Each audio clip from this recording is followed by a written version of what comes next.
Iron box रसोई noodles. वालनगर नाम के गांव में देवेंद्र नाम का एक आदमी रहता था। देवेंद्र की सुमति नाम की पत्नी, जानू नाम की बेटी और राहुल नाम का बेटा था। देवेंद्र स्कूल टीचर के तौर पर काम करते हुए रिटायर हुआ। राहुल एक कंपनी में अकाउंटेंट के तौर पर काम करता था। राहुल बहुत होशियार था। जब भी जरूरत होती तो उस कंपनी के मालिक को अच्छे सलाह देकर उसकी मदद करता था। घर चलाने में आसान होगा सोचकर देवेंद्र घर के पास बच्चों का ट्यूशन लेता था। देवेंद्र राहुल दोनों महीने के शुरू में ही सुमति को पैसे देते थे। जानू की शादी के लिए रिश्ते देखना शुरू किए। अलग अलग किस्म के रिश्ते लेकर आए, लेकिन दहेज ज्यादा होने के कारण लड़के में कोई न कोई गुण की कमी दिखाकर कोई भी रिश्ता पक्का नहीं कर पाए। एक दिन शादी दिखाने वाला पंडित आया। श्रीमान देवेंद्र जी, बहुत अच्छा रिश्ता आया है। ये लड़की के लिए एकदम सही है। यूँ कहा देवेंद्र। आहा, कितनी अच्छी बात बोले जी। कौन है वो लोग? तब वो, वे लोग कानपुर से हैं। लड़का अच्छा पढ़ाई करके बैंक मैनेजर के तौर पर काम कर रहा है। नाम है गिरीश। पिता अच्छी नौकरी करके रिटायर हुए हैं। माँ बहुत अच्छी है। दहेज में एक पैसा भी नहीं चाहिए। लड़की अच्छी हो तो बस, यूँ कहते हैं सिर्फ शादी के खर्च हम कर लिए तो बस है। अब इससे ज्यादा हमें क्या चाहिए? आप सोच लीजिए और बताइए तो मैं उनसे बात करूंगा। ये लीजिए लड़का का फोटो। यूँ कहा। राहुल फोटो देखकर घर पर सबको फोटो दिखाया। सबको लड़का पसंद आया।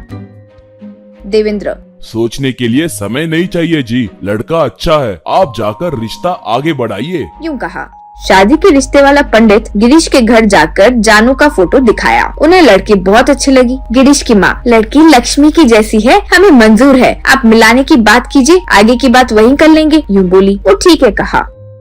वो आकर राहुल वालों को जो हुआ बताते हुए, श्रीमान आने वाले रविवार उनसे मिलते हैं। ऑफिस से छुट्टी होगी तो सबको आसान होगा। एक और बात, उनके भोजन का इंतजाम हमें ही करना होगा। यूँ कहा। उसमें क्या है, वो जरूर कर लेंगे। यूँ कहा। तब वो पंडित, देखिए लड़के के पिता बात पर ठहरने वाले इंसान हैं। उन्हें एक बात बोलकर दूसरी चीज करे तो बहुत गुस्सा आता है। इसलिए पहले ही बता रहा हूँ, भोजन के विषय में कोई गड़बड़ ना हो। यूँ कहकर चले गए। रविवार आ गया।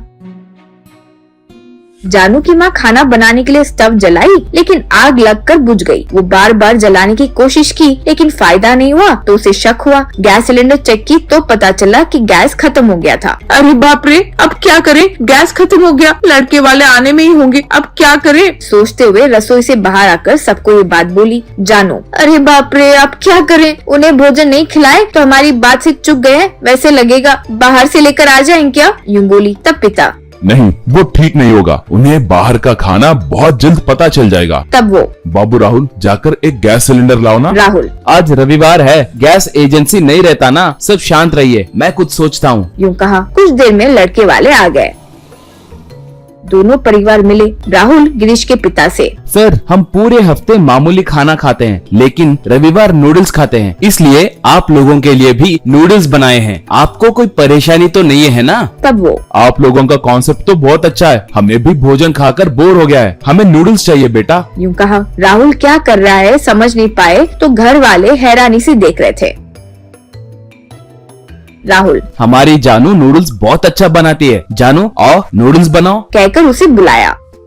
जानू राहुल के साथ रसोई में गई। आखिर हो क्या रहा है देखने के लिए माता पिता भी रसोई में गए।